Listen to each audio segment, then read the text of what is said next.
ধরো তুমি তোমার মায়ের জন্য বাজার থেকে কিছু একটা কিনে আনলে, সেটা একটা ছোট কানের দুল হতে পারে বা অনেকটা বড় একটা গিফটও হতে পারে, কুচবি।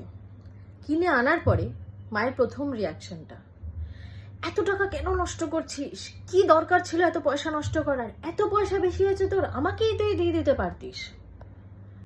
তো টাকাটা খরচা করে প্রথম কথা আমি তোমার জন্য এই জিনিসটা এনেছি, বাট এর পরের রিয়াকশনটা থাকে কাকা পিসি মাসি দাদু যাদের সাথে মোটামুটি রেগুলার কন্ট্যাক্ট আছে তাদেরকে আইদার ভিডিও কল আর নাহলে ফোন কল করে সেই জিনিসটার ব্যাপারে বলে দেওয়া হবে যে আমি খুব এক্সাইটেড, আমার ছেলে বা মেয়ে আমার জন্য এই জিনিসটা নিয়ে এসছে, ব্লা ব্লা ব্লা। সেটা নিয়ে মোটামুটি ঘন্টাখানেক কেটে যাবে।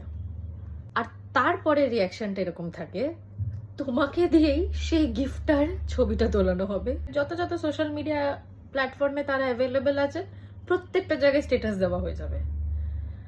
যদি সেটাই করার ছিল তাহলে কেন আমাদেরকে এতগুলো কথা শোনালে?